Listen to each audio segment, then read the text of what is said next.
Psalm 131 is one of the shortest psalms in all of the Psalter. In fact, there's only two psalms that are shorter than this. If you count up the original Hebrew word count of the psalms, I believe there's only two that are shorter than this. Psalm 117 is the shortest in all the Bible, and then Psalm 134 is also 3 verses, but it's about 20 words shorter than this one. So it's one of the shortest psalms in the Psalter. Obviously, that's one of the shortest chapters in all of the Bible. And while it is a short psalm, you might call it a little psalm, it's a psalm that has a very big message. In fact, Charles Spurgeon once said of this psalm, "It is one of the shortest psalms to read, but one of the longest to learn." And I think that's very true. It's a psalm that's quite simple to read. It only takes a few seconds, and yet it addresses concepts that are not always easy to practice, and really addresses concepts that I think take a lifetime of practice to really accomplish. So let's go ahead and just read this psalm together. Psalm 131, the heading in the scripture is "A Song of Ascents of David." The psalm says, "O Lord, my heart is not lifted up, my eyes are not raised too high. I do not occupy myself with things too great and too marvelous for me, but I have calmed and quieted my soul.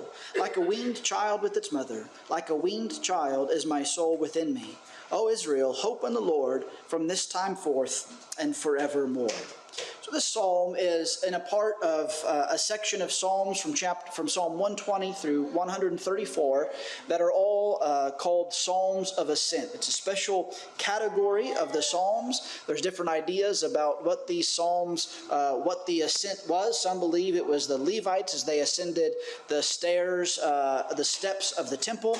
More commonly, commentators believe these are Psalms that were collected over time, and they became kind of the songbook that people would sing through and pray through as they made their travels to the yearly festivals. As they would travel up to Jerusalem, these would be psalms that they would think about and that they would sing and that they would pray through together, making that ascent to Jerusalem. And so either way, whether it's something that was done at temple worship or whether it was done as people traveled to Jerusalem to worship, one thing that does seem clear is that the Psalms of Ascent were songs that were especially meant to help people think about and get in the right frame of mind to approach God and to worship God, and then, of course, from there to live before God. And so some of them are very short, but they have some wonderful concepts about the attitudes that we should have. Now, this particular psalm is ascribed to David. There's many commentators will talk about whether "of David" means it was about David or just in the Davidic line or written by David. I prefer to just take it for what it says and believe that this is a psalm written by David. It's a psalm that is probably one that he considered personally, but also one that as a king became kind of a royal representative of the people. And as we'll see looking at the psalm, it is one that is both individualistic but also communal. And it's too generic to pinpoint when this was in David's life that he would have written it. Some of the Psalms tell us specifically the occasion, like after being rebuked by Nathan for his sin with Bathsheba, or when his son Absalom was chasing him. But this one gives us no such background information, so we really don't know when David wrote this. But the nature of this prayer, and I think it does fit kind of with a prayer, it became a fit psalm for the Ascent Psalms, as it's one that instructs God's people concerning the right attitudes in which to approach the Lord. Now, it's kind of easy to outline this psalm because I think each of the 3 verses covers a main topic or a main idea.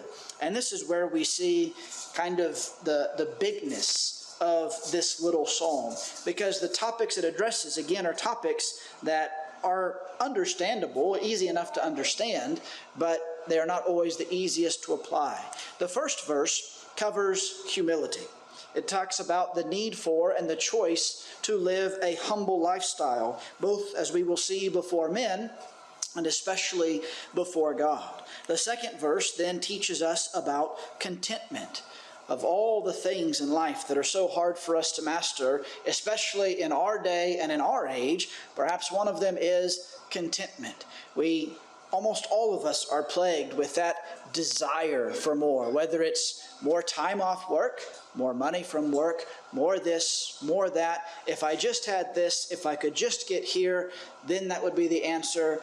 How many of us don't have a calm and quiet soul simply because of discontent? And so the second verse speaks of contentment. And then the third verse teaches us of hope or of trust. Now, again, we read through that psalm. You can read through that psalm in a matter of seconds. And yet when you think about the ideas of humility and contentment and hope, again, it's pretty clear that this psalm, as Charles Spurgeon said, is one of the shortest to read and one of the longest to learn.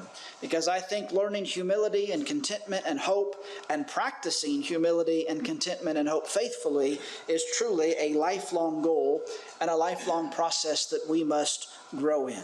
But let's just take a look at these three verses. Verse 1, again, O Lord, my heart is not lifted up, my eyes are not raised too high, I do not occupy myself with things too great and too marvelous for me. In this first verse, David describes humility by saying three things that he does not do. His heart is not lifted, his eyes are not raised too high, and he is not too occupied with things that are too great or too marvelous for himself to consider. So let's consider these things. And by the way, I do want to say, just in a little bit of a background, David's, it might seem strange. This is one of those psalms that it almost seems ironic because it begins speaking about humility. And you might say, well, how humble is it of a person to say, I am not arrogant? I mean, that seems to almost be an arrogant statement to make a positive claim about how one is not proud or haughty or arrogant. But I think if we give David his due credit, this is probably not David, especially as a young man, just extolling his virtue. Especially when you look at the psalm right before this. And I do think Psalm 130 and 131 are connected, and more than just that they are both psalms of ascent. Psalm 130 is another one that I've been looking at and want to teach on before too long. And it's one that you'll probably recognize if you go back and read it. One of our songbooks has a song that's written off of it. That's where you find one of those great lines, I will wait upon the Lord. And that psalm is also kind of a penitential psalm. You can tell that in that psalm, as the psalmist says, out of the depths I cry for you. And he's waiting for the answer of the Lord. And then it goes from that psalm into this psalm of David. And as we're going to see by the end, David's explaining a little bit of how waiting on the Lord looks. And so David probably learned this lesson. He certainly learned it from the Word of God. He learned it probably from being taught. He learned it through practice. And I think David is saying that this is what he has learned. This is how he has learned to wait upon the Lord and to find hope in the Lord. This is how he can encourage Israel to place their trust in the Lord, is he has chosen the path of humility instead of arrogance. And as a king, this was especially important for him. He had chosen the path of contentment as opposed to the path of empire building and always seeking more. And so David is speaking perhaps from his experience and showing why this is the most beneficial path. So again, he describes this as far as the humility in three negative statements. And the first two kind of go together. The heart is not lifted up and the eyes are not raised too high. When you think of the heart, we typically think of that as maybe just the emotions. When we talk about something hurts our heart or our heart is made glad, we're speaking primarily about emotions. And that was true in a Hebrew language as well, or to the Hebrews, but it had a bit bigger meaning than that too. It wasn't just emotional things. It was where the motives came from. It was considered kind of the seat, the throne of a person, their real personhood. And so the heart is a big thing, and it's not just a matter of emotions, but it was the inner man, as we would kind of think of it as well, something that's inside. And so when David speaks of a heart, his heart and his eyes, he is kind of referring poetically to both the inner and the outer man. And I think when it comes to humility, that's an important thing to remember. Humility must be something that is true both inwardly and outwardly. Most of us will put forth at least some effort to outwardly appear humble. Nobody likes the braggart. Nobody likes the person who's just always telling how good they are. Sometimes we see this In athletics, you see this person that's just incredibly obnoxious with how arrogant they are and how much they brag about their talent, and nobody likes that type of person. And so most of us try and at least stay away from that to a degree, and we can at least put on a show of outward humility. Now, our humility needs to be visible. People need to be able to see that we are humble, but it needs to be a genuine humility, and we need to have a heart that is humble. I can put on an act of humility, but if my heart is lifted up, whatever I may do externally, I'm still not humble. I'm still not going to treat my fellow man the way I ought to. And I'm still not going to worship God the way I ought to, unless both the inner and the outer man are truly taught by humility.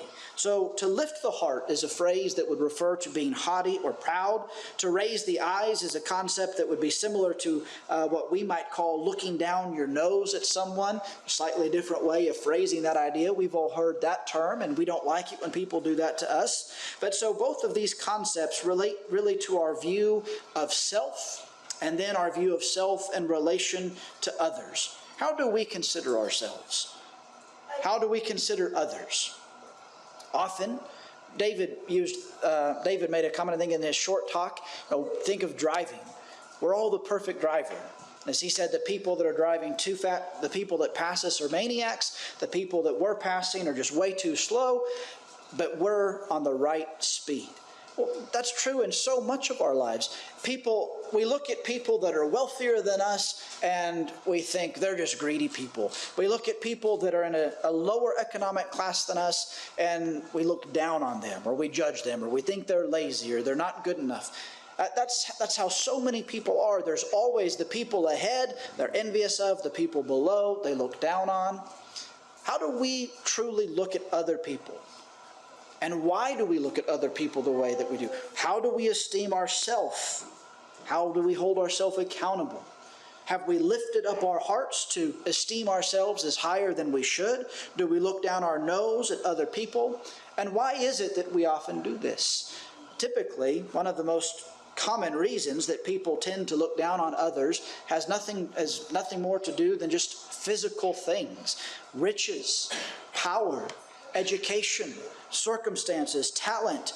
All of these things are reasons that people have to let their hearts be lifted and then to look down upon their fellow man. Proverbs 18 verses 11 and 12 says, "A rich man's wealth is his strong city, and like a high wall in his imagination. Before destruction a man's heart is haughty, but humility comes before honor." I don't think that verse 11 and 12 there are meant to be completely opposite or just separated ideas. This idea of a rich man's wealth being his strength, being his high wall, is immediately followed with the idea of the destruction of the proud and the haughty.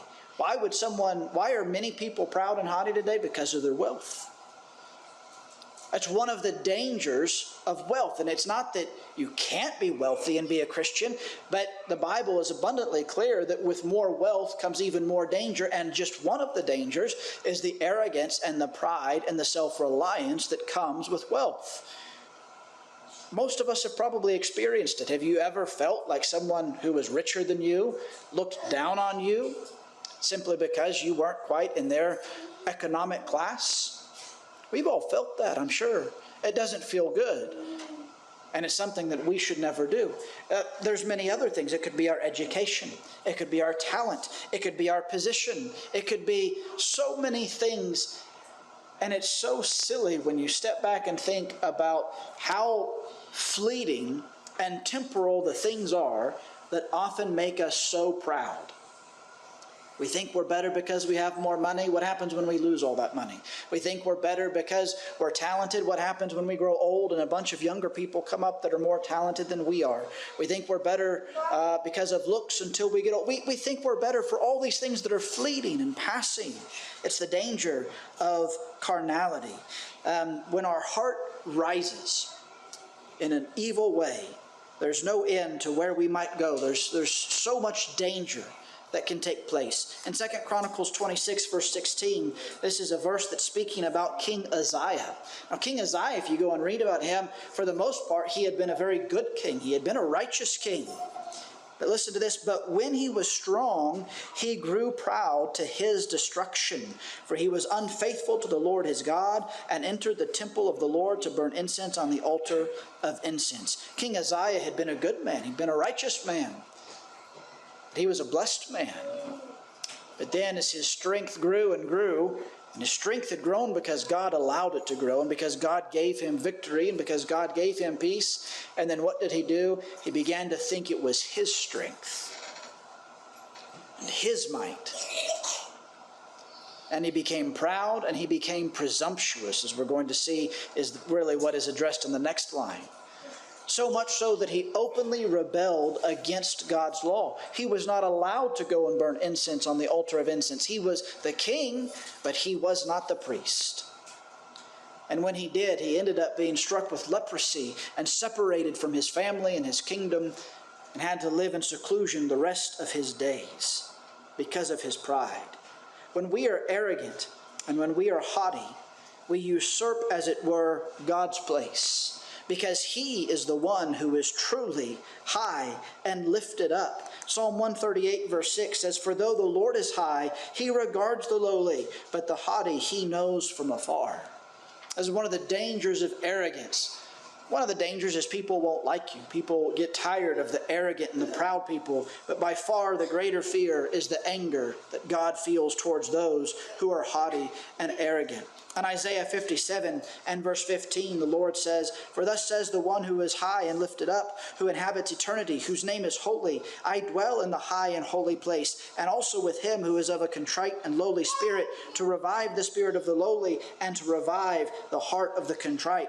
God is high. God is lifted up. God is above all of the heavens, and he belongs there. We do not. We are not high. We are not lifted up, except by God. And so when we begin to view ourselves higher than we ought to, we run into dangerous problems. Psalm 101 verse 5, whoever slanders his neighbor secretly, I will destroy.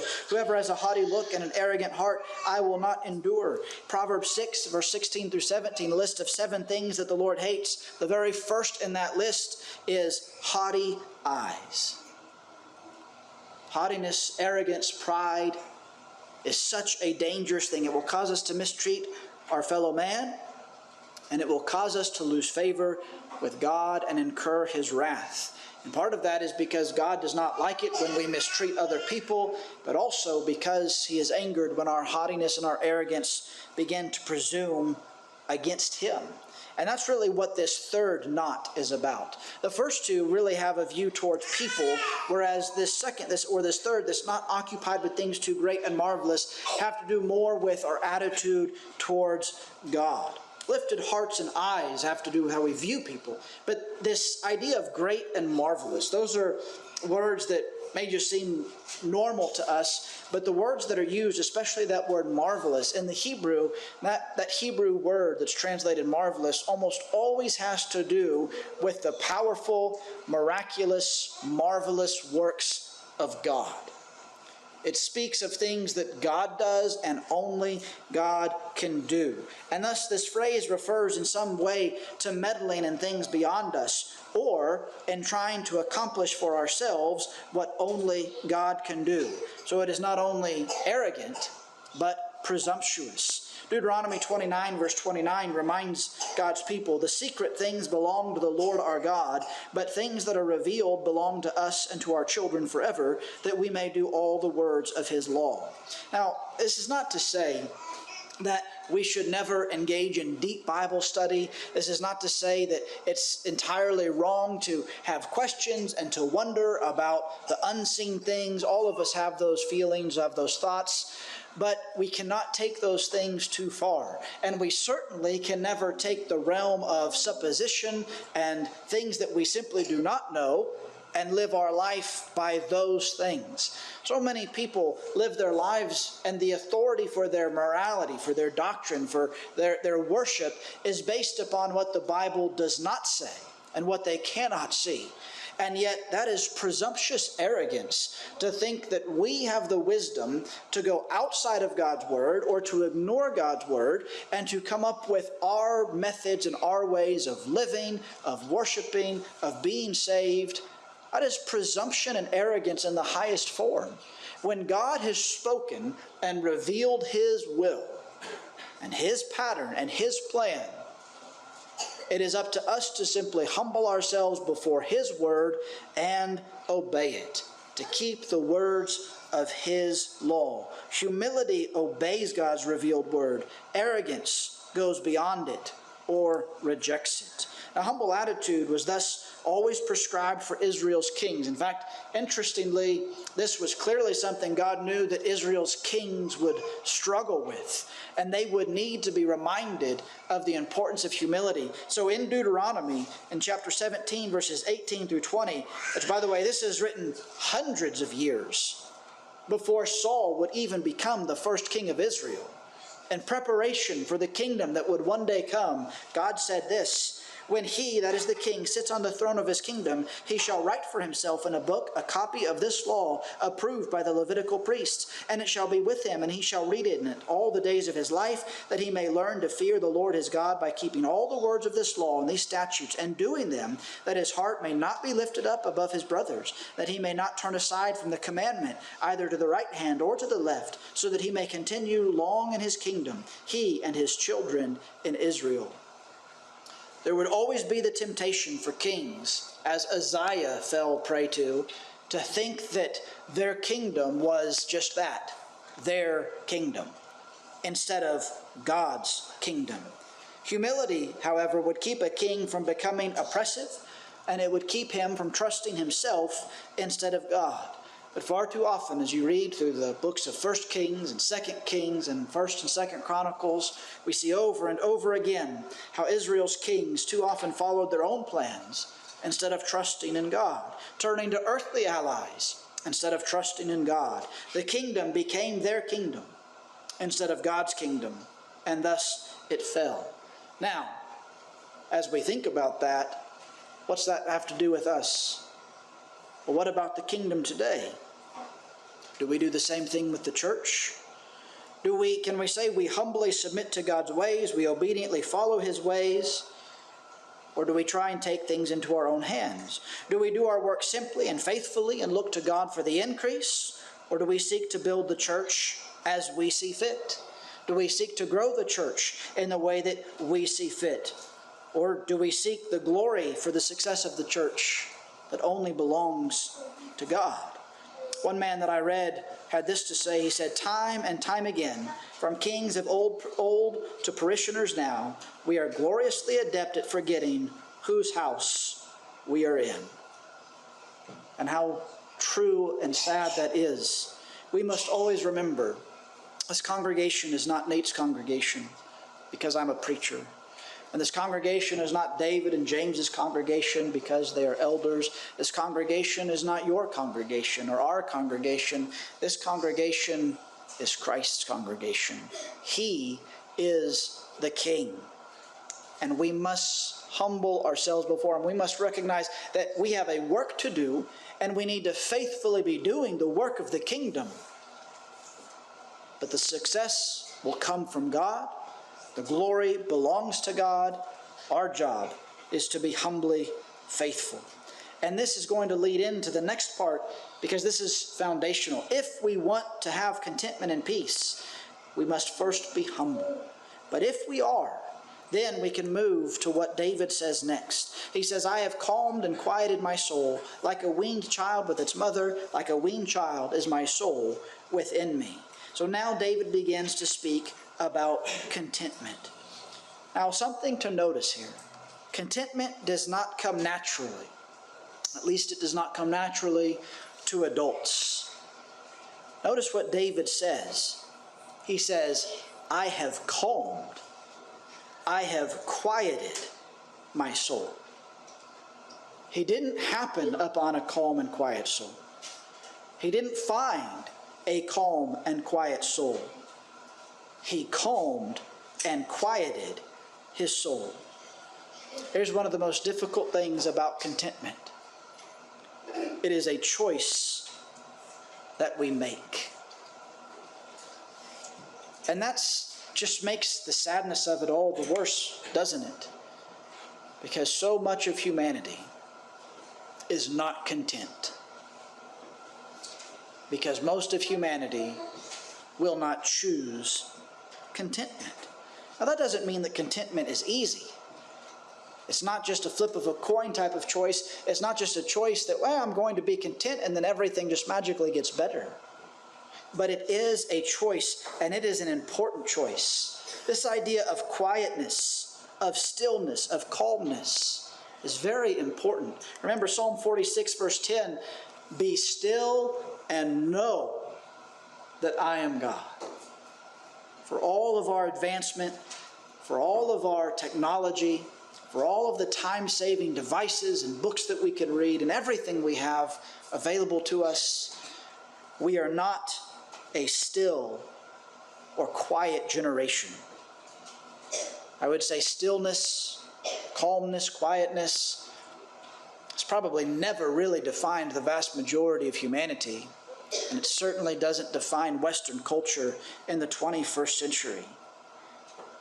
And so that makes us look, and this is for me, this is not me preaching to you, this is me just considering this psalm and what I need to recognize. And that is that a lack of stillness, a lack of quietness, and absence of calmness might actually indicate a lack of contentment. Why is the world so busy? Why do people chase more and more and more? Why are people so busy all the time? Because we're always desiring and chasing something more. And as much as many people say, I wish I was less busy, I wish I didn't have this going on, I wish, the truth is we just don't make the choice to be still and content with God. Now, I said contentment doesn't come naturally to adults, but herein we can learn a wonderful lesson from even the smallest of children.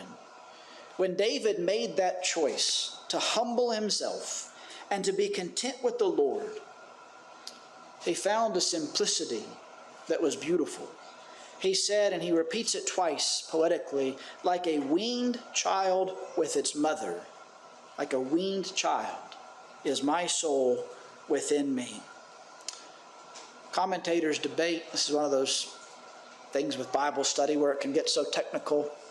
Bible commentators debate whether this really refers to a weaned child or simply to the contentment of a child that has just finished nursing. Because what's the picture of a weaned child that no longer nurses? I don't think that's really the point here. Whether it's speaking about a weaned child, whether it's speaking about a baby, an infant that has just finished nursing, the picture is a beautiful and an important one. It is a child that has been satisfied from the provision and protection of its mother. And thus David's picture is beautiful. Think about what that child is. That child is weak and thus completely dependent on the parent. Without a parent, and primarily without a mother, a child would simply die from starvation. It is absolutely dependent upon its mother. And likewise, we are completely and entirely dependent upon God. And if we think that we can find the nourishment for our soul from pleasure, from money, from worldliness, from accomplishment, from learning, from any of these other things, we are no better off than a child that has no food source. We will not find contentment from those things. We can only find contentment from God. But also when you see that picture, a child that has just nursed, a child that's with its mother, have you ever thought about how satisfied that child is? And it really didn't get all that much. Didn't have a steak dinner. Didn't have a 3-course meal. But that simple sustenance and being held in the arms of its mother brings that child a peace and a calmness that every one of us as adults envies and wishes we could have. And it didn't have all that much. Maybe that's one of our problems. We think that more and more, whatever it is, will bring us peace. And we need to learn more of what Paul says. I have learned in any situation to be content. Think, how can you do that? Paul said, with food and clothing, let us be content. And this is the serious question for us. If all we have are God's provision and God's presence, is that enough?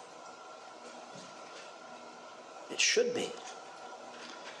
And when it is, then we can have a calm and a quiet soul. That doesn't mean that everything in life will be easy. That doesn't mean we won't have all sorts of responsibilities. That doesn't mean we won't face pain and hardship.